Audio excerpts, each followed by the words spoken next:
بسم الله الرحمن الرحیم. الحمد لله و الصلاة و السلام علی رسول الله. خدمت تمام دوستان عزیزان، السلام علیکم و رحمت الله و برکاته. در دنباله سلسله برنامه شرح الفاظ کفر، در این جلسه بعضی از الفاظی رو میخوانیم که مربوط به قسم ها میشود و البته بعضی موضوعات دیگر هم در ضمن درس هست که شیخ ملا علی قاری هروی اونها رو توضیح میده، تشریح میکنه، اما بسیاری از این مباحث مربوط میشه به مسئله قسم ها. خب ابتداً صفحه کتاب من خدمت شما دوستان و عزیزان ارائه بدم. در صفحه کتاب بله، خب ابتدا میخوانیم که یکی از انواع قسمی که بین مردم مشهور است، بعضی کار انجام میدن، قسم به دین کفر است. شخص میگه که من کافر باشم اگر این کار را نکنم، یهودی باشم اگر این کار کرده باشم. زیاد شنیده باشین من ایمان نداشته باشم که اگر این کار کرده باشم یا اگر این کار را بکنم. همچنین قسم های مردم میخورن. و آیا این کلمات کفر است یا کفر نیست؟ اولا در این مورد بعد بگیم حدیثی از پیامبر اسلام صلی الله علیه و سلم داریم که ما خب این حدیث در صحیح البخاری و صحیح مسلم است و این حدیث مطلب را واضح میکنه. از ثابت بن الضحاک رضی الله عنه آمده عن النبي صلى الله عليه وسلم قال من حلف بملة غير الاسلام كاذبا متعمدا فهو كما قال. اگر کسی به ملت غیر از اسلام قسم بخورد، اینجا دو حال داره. یکی که راست میگه، اگر راست بگه که چیه کافر نشده اما به هر حال گناهکار شده، کار اشتباهی کرده. اما اگر دروغ بگه، در این حدیث بحث دروغ هست. من حلف به ملت غیر الاسلام، کسی به ملت غیر از اسلام قسم خورد گفت من یهودی باشم اگر این کار کردم، در حالی که دروغ هم میگه، متعمدن، به قصدن، میدانه که این کفر است، میدانه که این او از ایمان بیرون میکنه، اما باز هم چه کار میکنه؟ میای او حرف میگه فهو کما قال، ولی کافر است، یهودی میشه، مسلمان نیست، از اسلام بیرون میشه، چون میدانسته که این کفر است، باز هم این حرف زده. اما در صورتی که نمیدانسته، نمیفهمیده، آمده یه حرف گفته که من یهودی باشم اگر این کارو بکنم، بعدم خیال کرده مسئله مهمی نیست و به سبب این کافر نمیشه و مثلا با آینده اگر قسم خورده اون کارو مثلا خلاف کرده یا مثلا به دروغ نسبت به گذشته قسم خورده، در این صورت کافر نمیشه اما گناهکار هست بدون شک، چون قسم دروغی خورده. اما نفس این قسم کار غلطی است. حتی اگر به راست قسم بخوره، بگه من یهودی باشم که این کار کردم و راستم بگه واقعا کرده، بازم این کار اشتباهه. حدیث بعدی رو ببینیم، در سنن ابی داود و مسند احمد آمده است. پیامبر صلی الله علیه و سلم فرمودند کسی که قسم بخورد بگوید انی بریء من الاسلام، من از اسلام بیزارم اگر این کار را کرده باشم، مثلا فان کان کاذبا فهو کما قال، اگر دروغ بگوید که همون حالت است، و ان کان صادقا، اما اگر راست بگوید فلن یرجع الی الاسلام سالما، بازم به اسلام سالم بر نمیگرده، یعنی بازم گناهکار است. حدیث هم در صحیح ابو داود است، شیخ البانی هم روایت را صحیح دانسته. اما میایم به طرف چی به اصطلاح متن عبارتی که شرح الفاظ کفر. در اینجا ببینید چی گفته. در فتاوای صغرا از کتب حنفیه آمده اگر کسی گفت مجوسی باشد یا بری از الله باشد، از الله بیزار باشد، این کنت فعلت کذا، اگر من این کار را کرده باشم، و هو یعلم انه قد فعله، در حالی که میدانه که کرده، کار انجام داده، بازم همچنین قسم خطرناکی میخوره، اینجا گفته کفره، مطلقاً یاد کرده، گفته این کافر میشه. قال الفضلی، فضلی از علمای بزرگ حنفی است، گفته و تبین امرأته، زنی هم از این جدا میشه. البته این رو باید بگیم به گفته شیخ محمد بن عبدالرحمن الخمیس، میگه فضلی از علمای حنفیه از جمله متحورین در تکفیر است. در باب تکفیر خیلی جرأت زیاد داره، خیلی تحور داره، خیلی بی‌پرواه، خیلی زود تکفیر میکنه، به خیلی چیزای ساده‌ای میبینی که تکفیر کرد. حتی میبینیم که در مسئله ان شاء الله گفتن در ایمان که جمهور امت رو قبول داره، میاد تکفیر میکنه و حتی ازدواج با کسی که شافعی باشه، و چون شافعیه قبول دارن، اگه چه تنها شافعی نیستن، شافعیه، حنابلة، مالکی، جمهور امتی رو قبول دارن، میگه ازدواج با اینا درست نیست به خاطر اینکه اینا مسلمان نیستن. یعنی در این باب خیلی تندروه. و لذا شیخ محمد بن عبدالرحمن میگه این فضلی از علمای حنفیه بسیار جرأت داره، بسیار گستاخ است در باب تکفیر، بسیار تحور، میگه انه من المتحورین فی التکفیر. خب برها اینجا ببینیم گفته و تبین امرأته، اما بعدا ببینین مولا علی قاری فتوا قبول نمیکنه، این رد میکنه. و من قاله، و کسی گفت یهودی باشد یا نصرانی باشد اگر این کار کرده و هو یعلم بفعله، و میدونه که این کار کرده، کافر میشه. اینجا مطلق گفتن کافر میشه، ظاهر همون حدیثه، یعنی در واقع در اون حدیث هم ظاهرا نمی آمده. اما اقول مولا علی قاری میگه من میگویم و صحیح التفصیل الاتی ان شاء الله تعالی، صحیح تفصیلی است که بعدا میاد که دو حالت دارد. اگر شخص علم داشته باشد و بداند که این کار سبب کفر است و خروج او از اسلام است، باز هم با وجودی که علم دارد باز هم بگه من همین قسم میخورم، در این صورت خود او به اختیار خود کفر را اختیار کرده، راضی به کفر است، پس کافر میشه. اما اگر نمیدانسته خیال میکرده به این گپ کافر نمیشه، گناهکار هست اما کافر نشده، چون به اختیار خود کفر انتخاب نکرده، اشتباه کرده، فقط گناهکار هست. حالا ببین و فی الجواهر، در فتاوای جواهر گفته، اینا عموما کتب حنفیه هست، اما میبینیم فتاوای مختلف است و بین اینها باید ببینیم کدام قول درست‌تر و صحیح‌تر است و کدام خطا هست. چنانچه صاحب ردالمطار از علمای حنفیه میگه علم این نیست که تو یک مسئله در یک کتاب ببینی، بلکه در 20 کتاب ببینی. بعضی خیال میکنن علم همیه که یک مسئله در بعضی کتاب ها پیدا کنی، نه خیر. علم ایه که در بین کتاب ها اقوال مختلف را که میبینی صحیح ترین قول را بتوانی پیدا کنی، تحقیق کنی که قول درست‌تر کدام است، قول صحیح‌تر کدام است، کدام قول را دلایل بیشتر تایید میکنند. این علم و این کار سختی است. و در فتاوای جواهر آمده این اعتقاده، اگر کسی اعتقاد کرد انه یکفر، اینجا تفصیل کرده، اگر اعتقاد داشت که کافر میشه اگر این کار را بکند، خب یکفر، کافر میشه، لان الاقدام علیه یکون ردا بالکفر، چون اقدام به این کار رضای به کفر است و کفری راضی بوده دیگه. فلیس له تعلق بما تقدم، اینجا عبارتی آورده کمی پیچیده، نیازی نیست، اصلا یک دلیل خیلی موجه برای مطلب نیست، سر شما به این به درد نمیارم. زمان گذشته و آینده خلاصه یک توضیح اینجا داده، نیازی نیست. یعنی خلاصه کلام اصل حرفی که میفهمین ایه که تا اینجا بس خلاص میشه، باز یک دلیل میخوای توضیح بده. اما اصل گپ اینه که شخص اگر میدانست که به یه حرف کافر میشه بازم این کارو کرد، رضایت به کفر از کافر میشه، در غیر اون نمیشه. در فتاوای صغرا هم آمده من قال یعلم الله، بعضی این عبارت قسم میخورن گاهی اوقات، میگه الله میدانه که من راست میگم، در حالی که میدانه که دروغ میگه، یعنی به الله هم دروغ بسته میکنه. یعلم الله انی فعلت هذا، الله میدانه که من این کارو کردم، و کان لم یفعل، در حالی که نکرده. اینجا باز گفته که در فتاوای صغرا گفته کافر میشه، ای لانه کذب علی الله تعالی عز وجل، چون به الله دروغ بسته. اما این حرف اشتباهه، دروغ بستن به الله گناه هست، گناه کبیره هم هست، اما کفر نیست. این کفر نیست، معصیت کرده، گناه کرده. الله در قرآن از جمله گناهان یکی را آورده و ان تقولوا علی الله ما لا تعلمون. مثل که دروغ بسته کردن به پیامبر گناه هست، گناه کبیره هست، جای خود را شخص از جهنم بگیرد، اما کفر نیست. قول جمهور امت همین است. و قد قال تعالی، الله گفته است و من اظلم ممن افترى علی الله کذبا، چه کسی ستمگرتر است از کسی که به الله دروغ بسته کند. بله این خیلی گناه بدی است، اما کفر نیست. ولو قال یعلم الله انه هكذا وهو یکذب کفر، اگر بگوید که الله میداند که چنین است در حالی که دروغ میگوید، کافر میشه. و در این مورد شیخ در کتاب، در این نسخه بعدی که محمد ابن عبدالرحمن الخمیس حاشیه داده بالای او، در اونجا هم توضیح داده که این کفر نیست به این جمله که به اصطلاح، خب عبارت او رو من اگر پیدا بکنم، به هر حال دروغ به الله بسته کند گناه هست، معصیت هست، اما کفر نیست. اینجا ببینید ولو قال یعلم الله انه هكذا وهو یکذب کفر، شماره 6 و 7 اینجا حاشیه داره، ان شاء الله همینجا توضیح داره. خب و هو یکذب، ها اینجا گفته قلت هذا التکفیر، خب یک لحظه، شماره 5 همینجا بوده.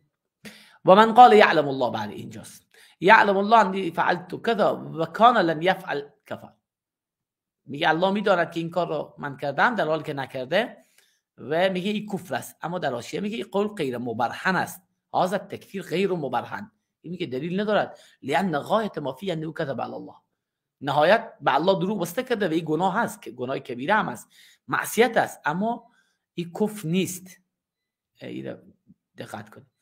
خب اقول ها، باز اینجا این عبارت ولو قال یعلم الله انه هكذا وهو یکذب کفر، باز دو تا مسئله تکراری شد دیگه. خب جلوتر هم امیر آورد یعلم الله انه هکذا، اونجا هم گفته بود یعلم الله انی فعلت. فرق اینا چیه؟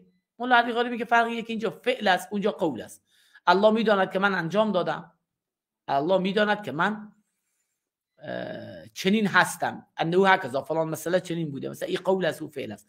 گفت شاید فرق بین دو مسئله یک که اولی نسبت در فعل است، دومی نسبت در قول. خب این مهم نیست حالا قولی باشد فعلی باشد کذا. ولو قال، و اگر کسی بگوید الله میداند انک احب الی من والدی، یکی به دوست خود میگه الله میداند که تو از پدرم و من عزیزتری محبوبتری، و هو کاذب فی، در حالی که میداند دروغ میگه، گفته کفره، بازم گفته کفر است، در حالی که بازم این کفر نیست،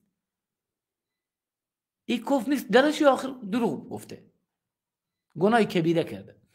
قل مثل اینکه قسم ناحق بخوره. خب قسم ناحق هم به نام الله یاد میکنه دروغ میگه، گناه کبیره از کفر نیست، وگرنه هر گناهی دیگه اینجا باید کفر بگیم، خیلی گناه اینجا کفر گفته. قلت ولا يمكن صدقه، صدق این نفر ممکن نیست الا اذا اراد به، یعنی ممکن نیست کسی را از پدر خود بیشتر دوست داشته باشه مگر اینکه انه اراد به انه احب من بعض الوجوه، از بعضی از وجوه محبوب تر است. بعضی وقت میشه یک نفر از پدر خود بیشتر دوست داریم اما از یک جهت خاص، من کل الوجوه نه، بعضی جهت ها خب پدر جای خود داره، پدر انسان است. و در فتاوای محیط آمده لو قال، اگر کسی بگوید الله یعلم، یعنی خیلی جالب است، یکی دیگری میبینه میگه الله میدانه که من همیشه تو رو به دعای خیر خود یاد میکردم، الله میدانه که یک سر دیگه من تو رو یاد میکردم همیشه. بعضی گفتن این کافر میشه، خیلی جالبه. حالا بعضم یکفر، چرا؟ گفته ای این اراد بی دوام الحقیقی، اگر منظورش دوام حقیقی بوده باشد، یعنی از وقتی من از پیش تو رفتم یک سر دیگه نشستیم به تو دعا میکنم دعای خیر، میگه چون این ممکن نیست، یعنی دروغ گفته، دروغ به الله بسته کفر است. خب درجه آخر دروغ گفته چرا کفر باشد دیگه. بعدا هم باز اینجا میگه فین اولای تصور وقوع، متصور نیست که یک نفر دوام حقیقی کار را بکند، پس دروغ بسته به الله. به خلاف و این هم کفر است از نظر آنچه که اینجا مولا علی قاری یاد کرده که اما این درست نیست، گناه کبیره از کفر نیست. به خلاف ما اذا اراد بالمبالغه، گاهی خود انسان از این عبارت مبالغه را اراده میکنه، می یکسره تو رو یاد میکنم، یعنی مبالغه، یعنی بیشتر اوقات بیاد تو بود، نه اینکه دیگه 24 ساعته یکسرش نشسته بودم دعا میکردم، یعنی زیاد دعا کردم به تو. فإنه لا يكفر، اگر مبالغه اراده کنه کافر نمیشه، حتی گناهکار هم نیست، کفر که بالکل نیست در هر دو صورت. الا اذا كان ذکر له نادرا داخلا فی حد القله، مگر اینکه خیلی کم یاد کرده، یک دفعه دو دفعه یاد کرده، حالا اومده یک سره میگه تو یاد کردم، خود دروغی دیگه. این دیگه واضح دروغ، مبالغه هم نمیشه اینجا. مبالغه وقتی میشه که واقعا خیلی یاد کرده باشه. خب به هر صورت در تمام این صورت‌ها کفر نیست. و چی شیخ محمد بن عبدالرحمن هم توضیح میده، میگه این واقعا تحور است. قلت هذا تحور محض، دقت کنید شماره 11 در تحت این عبارت است، الله میدونه که من همیشه تو را به دعای خیر خود یاد میکنم. بعضی گفتن کافر میشه، شماره 11 گفته این تحور محض است، خیلی دیگه جسارت است. و ای وجه للتکفیر، این چی وجه است برای تکفیر؟ چه کی میتونه؟ با تو آخر توضیح داده، درجه آخر گفته اگه دروغ بگی گناهکار و فاسقه، فاسق متعلق ولیس به کافر به، کافر نیست دیگه، خیلی مشکلی که کافر میگه. خب و بعدا باز این عبارت و اذا قال هو یهودی او نصرانی او مجوسی او بری من الاسلام، چیزی که پیشتر هم گفتیم، این دوباره باز مسئله تکرار کرده، قبلا این مسئله آمد. نفر گفته یهودی، نصرانی، مجوسی یا بری از اسلام باشد و ما اشبه ذالک، شبیه دیگه انواع اقسام کلمات.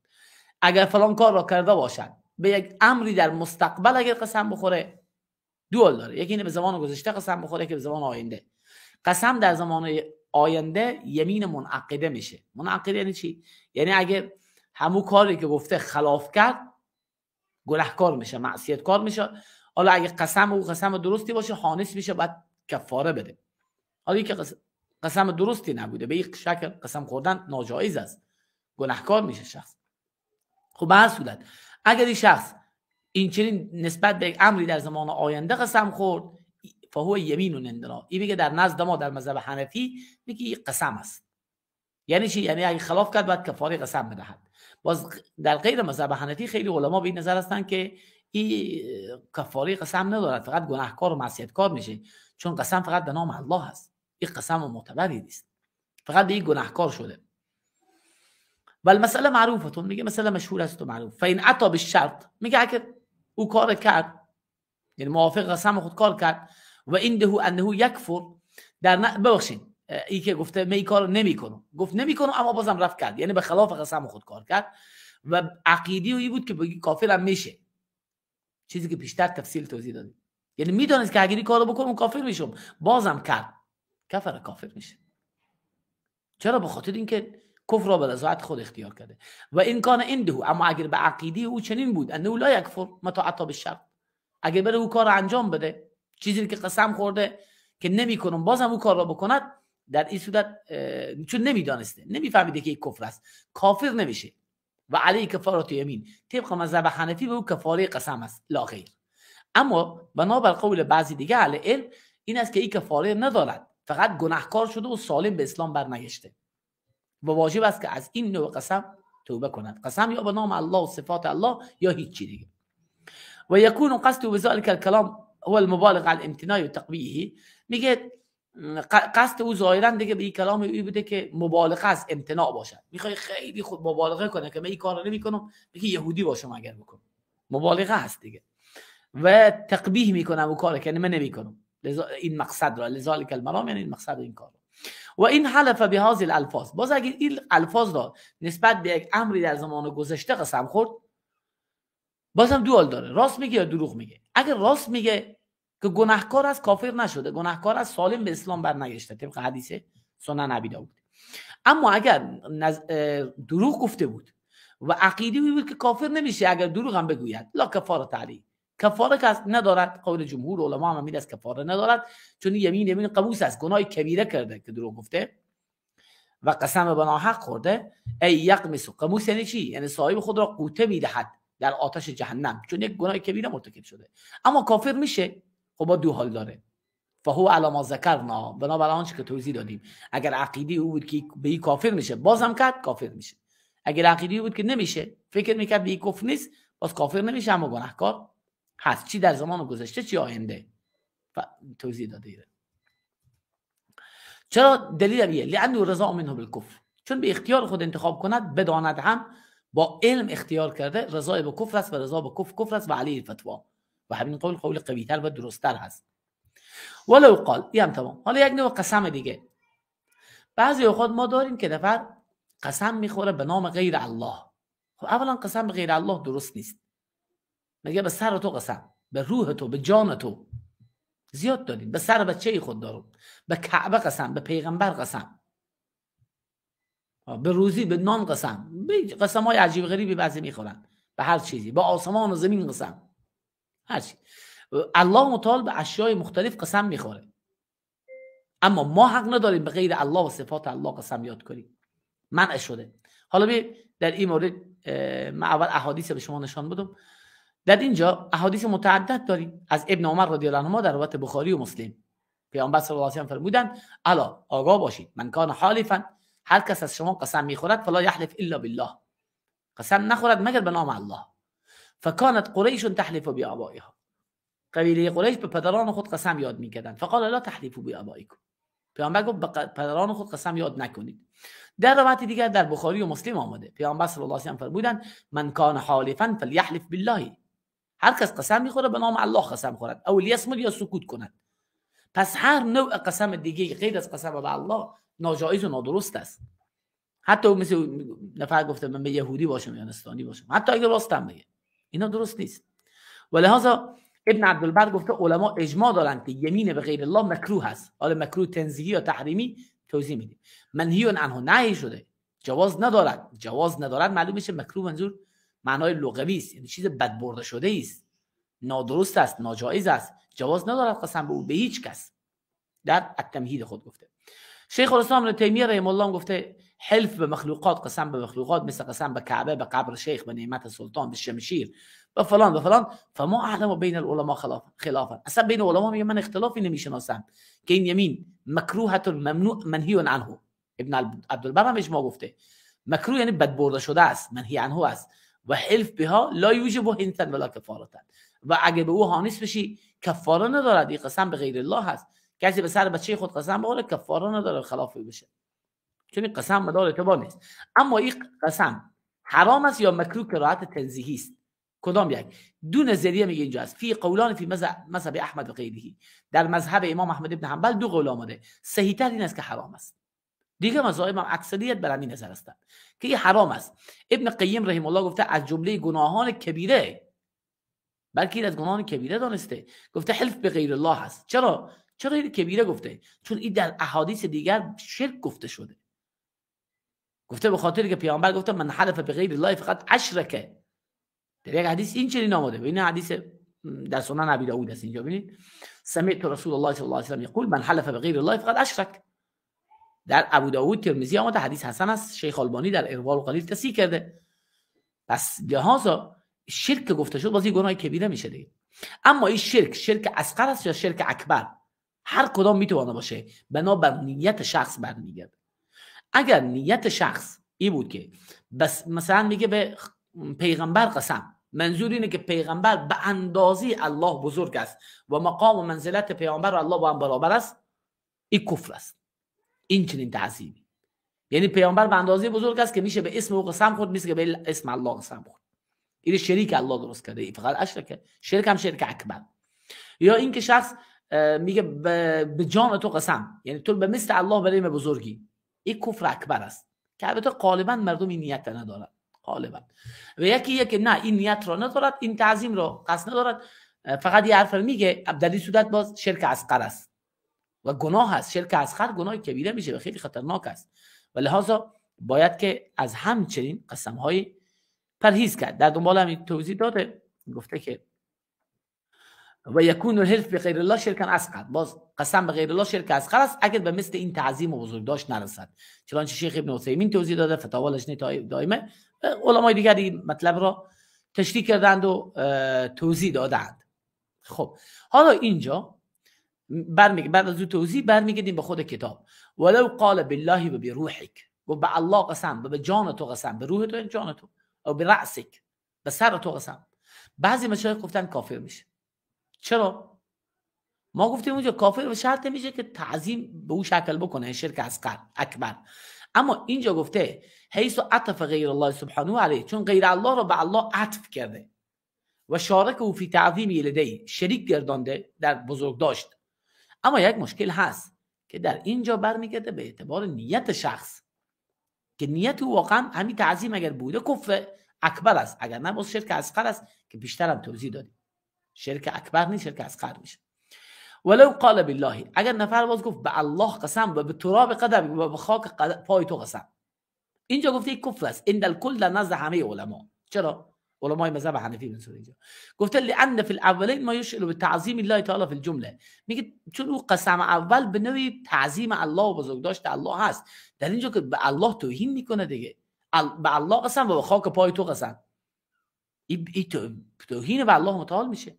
و فی الاخیر ما یشیر الی اهانته سبحانه و تعالی، این توهین به الله است، چون رب خالق را به خاک قدم مخلوق همراه کرده.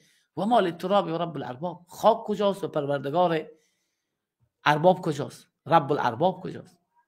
و البته شیخ محمد بن عبدالرحمن نکته جالب توضیح داده، باز اون بحثی ما اوایل هم گفتیم، گفته این در این صورت اینا کفر هست، اما نسبت به یک شخص معین باید اتمام حجت صورت بگیره. شاید نفر جاهل نمیفهمه، معذور به جهل است، باز باید به او بفهمانی.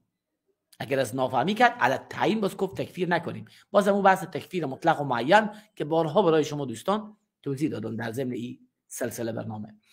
و در محیط آمده قال علی الرازی از علمای حنفی است، اخافو، من میترسم بس کسی که میگوید به حیاتی و حیاتک، به جان من و تو قسم، و ما اشبه ذالک الکفر، میترسم که این کافر بشه. چرا؟ گفته به خاطر ظاهر این قول الله متعال که الله گفته فلا تجعلوا لله اندادا، و الله شریک قرار نداد، این شریک قرار داده.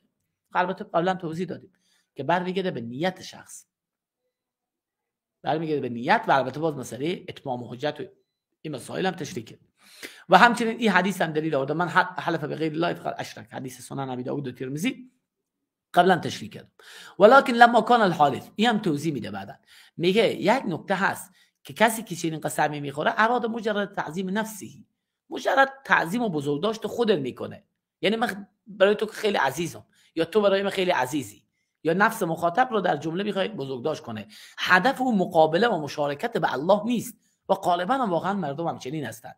در این صورت لا یجزم بکفره، جزم کفر نمیشه. یعنی مولا علی قاری هم دقیقاً همون بحث آورد مطرح کرد و داخل میشه فی قولی و معشوزاری لو حلف بالنبی. این که گفته شبیه این دیگه کلمات، قسم به پیامبر، قسم به روح پیامبر، قسم به زندگی پیامبر، قسم به کعبه و امثال اینها شرک اصغر و شرک اکبر هر دو میتونن باشن به اعتبار نیت و غالبا شرک اصغر است. غالبا مردم همچنین نیت دارن. ولو قال، و اگر کسی گفت ان العامه یقولونه ولا یعلمونه، میگه اگر کسی بگوید که عموم مردم این را میگویند و نمیدانند، مردم نمیفهمند که شرک است، عادت شده برایشان میگویند، لقلت انه شرک ای خفی. در این صورت میگم بله شرک است، اما شرک خفی، شرک جلی نیست، شرک اکبر نیست، شرک اصغر است، شرک خفی است، مثل ریاکاری است. لانه لا یمین ای منعقد الا بالله تعالی، چون میگه قسم فقط به نام الله میشه، به غیر الله دیگه نمیشه. اینا قسم معتبر نیست. فاذا حلف به غیر الله فقط اشرک ای ظاهرا، کسی به نام غیر الله قسم خورد ظاهرا شرک کرده یا مشابه مشرکین شده. البته شرک اصغر، مگر اینکه نیت او با شرک اکبر باشه که او بحث جدایی است. و عبدالله بن مسعود گفته لان احلف بغیر الله صادقا، جمله جالبی است.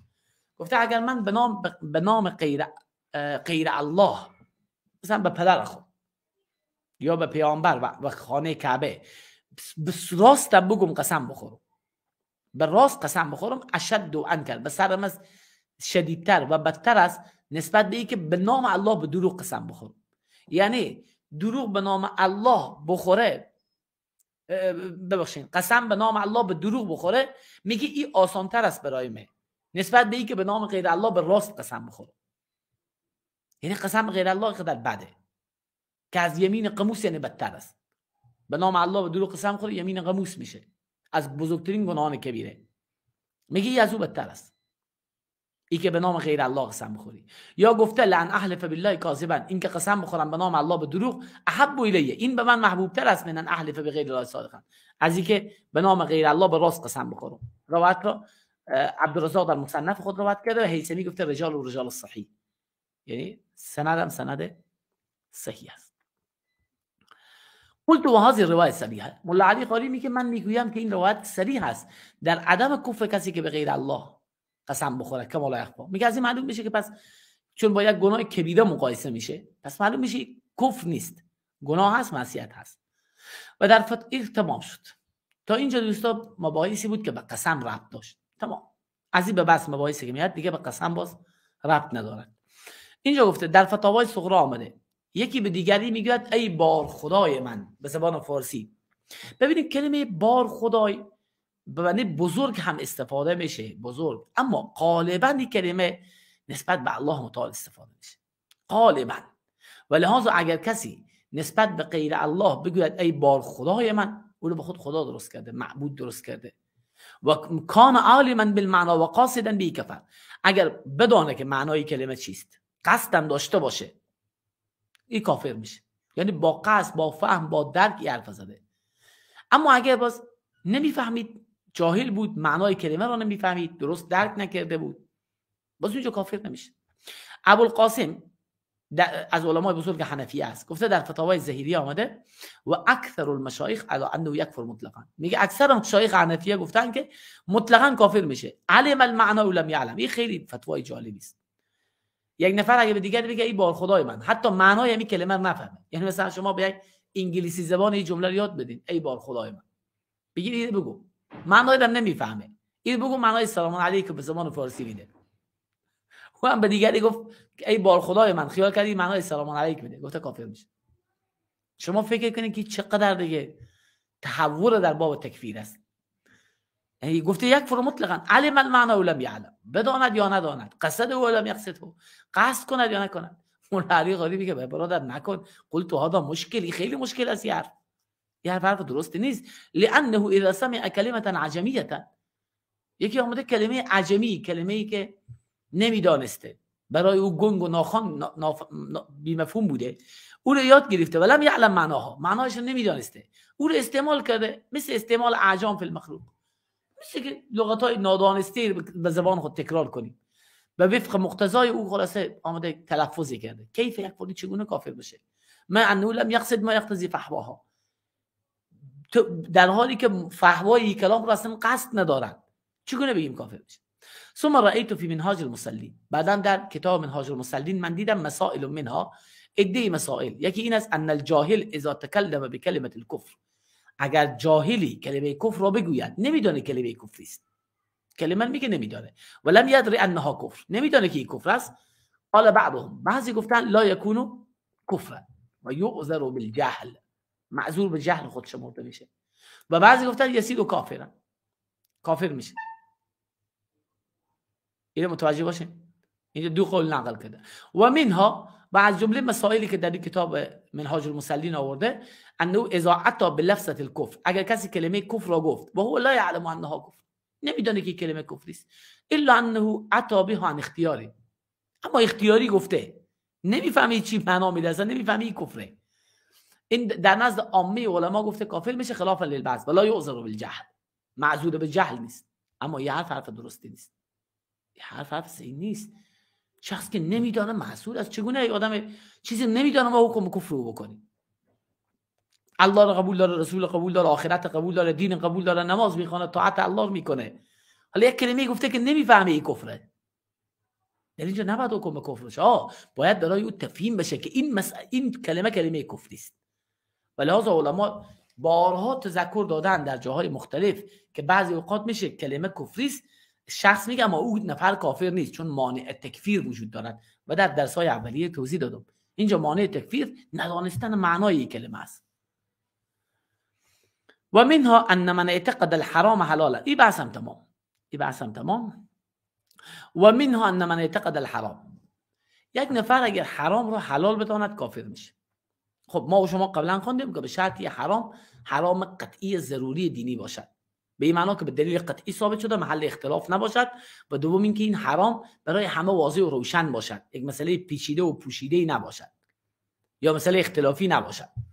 همچنین حرامی را اگر شخص حلال دانست کافر میشه، او علی القلب، یا برعکس حلال را حرام دانست کافر میشه.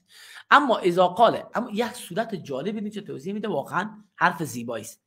یک نفر فرض کنین گوشت حرام به دکان خود داره، بعضی میشه به دکان خود گوشت حرام داره، گوشت مرغ یخزده حرام زیاد است، یکی میای از او میخره، میگه گوشت حلال است برای میفروشی، میگه ها حلال است.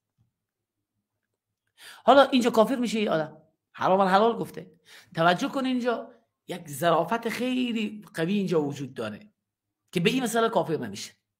حرام را حلال بداند، چگونه حرامی؟ یعنی حرامی که در شریعت آماده اعتقاد میکنه که اون چیزی که الله حرام گفته یه حرام نیست، یه حلال است، این کفر است. مثلا الله گفته گوشت خر مثلا فرض کنیم حرام است، یا گوشت سگ حرام است، در دین چنین آمده. گوشت خوک حرام است، این نفر بگه نه، این حرفی که الله گفته درست نه، گوشت خوک حلال است، این کفر است. شرابی که الله گفته حرام، این بگه نه حلال است، این کفر است. اما یکی که اینجا قبول داره که گوشت خود مرده حرام است، قبول داره که مرغ خود مرده است، این گوشت او حرام است، این گوسفند خود مرده است، گوشت او حرام است، اما برای اون نفر دروغ میگه حلال است که او بخره از او، بازار او رواج پیدا بکنه. حرام در نزد الله رو حلال ندانسته، فقط همین از دروغ حلال گفته، این کفر نیست. بین این دو تا خیلی فرق است و اینجا همین فرق گفته. اما اذا قال لحرام، اما نسبت به یک حرام مشخص گفت هذا حلال لترویج السلعه، مال خود میخواد بازار خود رواج بده، بازار خود گرم کنه، یا به حکم جهل یا نمیدانست که حرام است، خیال کرده دی حلال است، لا یکون کفر، این کفر نیست. یعنی بعضی عبارات شما ببینید در کتب حنفیه هم بعضی عبارات واقعا خیلی دقیق طبق معیارهای علمی است، بعضی میبینید خیلی اقوال ضعیفه است، اقوالی که خیلی دقیق نیست، به معیارهای علمی برابر نمی آید. وقد نقل صاحب المزمرات عن الذخیره، از کتب حنفیه است، صاحب مزمرات از ذخیره از کتب حنفیه نقل کرده. این خیلی مسئله جالبی است، خیلی زیاد هم یاد میشه. شما زیاد شنیده باشین که میگن که امام ابو حنیفه گفته اگر 99 دلیل به کفر یک نفر بود، یک دلیل به اسلام او بود، حکم به اسلام او بکنید. و بعضی جاها میبینین که نفر میبینی کفر علنی و آشکار میکنه، یکی میاد تکفیر میکنه میگه کفر است برادر، یکی دیگه میاد میگه نه تو حق نداری کافر بگی. 99 دلیل به کفرش بود، یکی به اسلام. امام ابو حنیفه گفته باید او را مسلمان بگی. اولا باید بگیم که این قول امام ابو حنیفه نیست، علمای حنفیه این مسئله یاد کردن. فرق است که بعضی از علمای حنفیه چیزی گفته باشن تا اینکه خود امام ابو حنیفه گفته. در حق و باطل بودن نه، یعنی داری که نسبت وقتی میکنیم بفهمیم به کی نسبت میکنیم. این قول خود امام ابو حنیفه اولا نیست. ثانیا این مسئله رو ما غلط فهمیدیم، اصلا این مسئله به این معنا نیست. توجه کنیم، این توضیح بدم منظور چیست. دو صورت میتونه داشته باشه. یک صورت، یک نفر 99 تا کار اسلامی میکنه، نماز میخونه، روزه میگیره، زکات میده، ذکر میکنه، حج انجام میده، جهاد میکنه، امر معروف میکنه، احترام پدر و مادر میکنه، همینطور 99 تا حساب کنید. اما همین آدم میاد میگه من قرآن قبول ندارم، به طور مثال فرض کنید، یا یک آیه قرآن قبول ندارم، یا قرآن رو آتش میزنه از جهت توهین و بی‌احترامی، یا به پیامبر توهین میکنه، یا به نماز توهین میکنه. 99 تا کار دینی کرده، یکی کار کفری کرده. این کافر است، 100% این کافر است، در این شکی نیست. اصلا این مسئله، به این مسئله علما نگفتن که این کفر نیست. این مسئله اصلا عبارت علما میخوان، اصلا اون عبارت این چیزی نمیگه. 99 تا کار اسلامی که یک کار کفری کرده، این کافر است به همین کار کفری. مثل این میمونه 99% قرآن کسی قبول داشته باشه، 1% قرآن رو بگه قبول ندارم، کافر است. مسلمان کافر است. یک آیه قرآن هم قبول نکنه، کافر است. کل قرآن رو میگه قبول دارم، اما قبول ندارم علم تر کیف فعل ربک باصحاب الفیل، همین جمله رو قبول ندارم، کافر میشه. یک جمله از قرآن قبول نکنه، کافر است. توجه کردین؟ اما اون مسئله چیست که علمای حنفیه یاد کردن؟ او این است یک مسئله 99 تا معنای چی داره؟ کفری داره، یک معنای اسلامی داره، یک مسئله هست. مثل مسائل زیادی که ما شما اینجا میخوانیم، یک مسئله میتونه به معنای کفری هم ترجمه بشه، میتونه به معنای اسلامی هم ترجمه بشه. حالا یه جهت مبالغه گفته شده. فرض کنیم که 99 تا معنای کفری داره یک جمله، یک معنای اسلامی، ما نسبت به یک مسلمان گمان نیک کنیم، بگیم او همین معنای اسلامی رو نیت داشته. مثل ما پیشتر گفتیم یکی میگه که به سر پدرم قسم، به جان تو قسم. حالا یکی معنا میتونه ای باشه که بنده را جان سر پدر خود یا جان تو را به مثل الله حساب کرده که این کفر اکبر است. یکی نه این کار را نکرده که میشه شرک اصغر. خب حالا ما نسبت به این آدم کدام معنا رو گمان کنیم؟ همین معنای خوب رو، گمان نیک به مسلمان کنیم، اما مسئله رو برای او توضیح بدیم، مسئله تشریح کنیم، حکم به کفر او نکنیم که از دین اسلام بیرون شده. منظور اینجاست که یک مسئله این چنین است، نه اینکه نفر علنی. من خیلی جالب بود، یعنی فهمیدم که مثلا میگفت که این شیعه است، به ام المؤمنین عایشه رضی الله عنها توهین میکنه، این حق نداری توهین میکنه، یعنی خیلی حرف بد میگه، بازم اون رو کافر ندانیم. این کافر 100% شوخی هم با کسی نداریم. کسی به همسر پیامبر، به خانم پیامبر تهمت بزنه، این کافر از اسلام بیرون است، در این شکی نیست. اصلا آیات سری قرآن میگه بالکل نماز هم بخونه، دیگه آیات قرآن هم قبول داشته باشه، شب تا صبح هم نماز تهجد بخونه، چون اون مسئله 100% کفر است. اون مسئله هیچ وجهی برای ایمان ندارد، به معنای خوب هیچ وجهی ندارد. 100% اون کلمه معنای کفری دارد. توجه کردین؟ یک جایی که یک مسئله وجه کفری دارد و وجه درست دارد، این جایه. حالا ببینید عبارت شما، اولا این قول امام ابو حنیفه نیست. اگر می بود خب اینجا مولا علی قاری بعد میگفت که قول خود امام است، نگفته. و قد نقل صاحب المزمرات عن الذخیره، از فتاوای ذخیره نقل کرده. او گفته، صاحب فتاوای ذخیره، انه اذا كان في المساله یک مسئله، نه که در یک شخص، در یک مسئله وجوه، چند وجه هست، توجب التکفیر، که موجب تکفیر است. یعنی یک مسئله اگر به این معنا باشد، به این معنا، به این معنا، به این معنا، به چند وجه، همه معنای کفری میدهد. و وجه واحد، اما یک وجه، یک معنایی داره که یمنع التکفیر، به معنای تکفیر نیست، دیگه منع میکنه تکفیر را. فعل المفتی، در این صورت مفتی باید میل به طرف همان قولی بکند که مانع تکفیر است. چرا؟ تحسینا للظن بالمسلم، گمان نیک به مسلمان داشته باشه، گمان نیک به مسلمان کنه. و دیگه این کارم میکنیم بازم از طرف ماست، چون ما علم غیب نداریم. وگرنه اون نفر اگر بین خود و بین الله یکی از اون معنای کفری را داشته باشد کافر است. 100 بار ما بگیم تو کافر نشدی، مفتی بگه کافر نشده، کافر شده، چون مفتی بر اساس حسن ظن حرف میزنه. اما او بین خود و بین الله اگر نیت معنای کفری را داشته باشد کافر میشه. لازم میگه ثم ان کان نیت القائل، نیت گوینده وجهی باشد که مانع تکفیر باشد فهو مسلم، و ان کان نیت الوجه الذي یوجب التکفیر، اگر همون وجه نیت داشت که موجب تکفیر بود، لا ينفعه فتوى المفتی، فتوای مفتی هیچ نفعی برای او ندارد. و یؤمر بالتوبه، معمول به توبه می شود، و رجوع عن ذلك، از عقیدهش، و به تجدید نکاح بین و بین امراتی، که نکاح را بین خود و زن خود تجدید کند. البته قبلا توضیح دادم که قول قوی نیست، نیاز به تجدید نکاح نیست، همین که توبه بکند کافی است. خب این مثلا برای شما واضح شد. پس به این خاطر این جمله را دیگه باز که هر جا میشنوین حالا دیگه این مسئله رو خوب یاد گرفتین و متوجه میشین که منظور از این جمله چیست. خب فکر میکنم که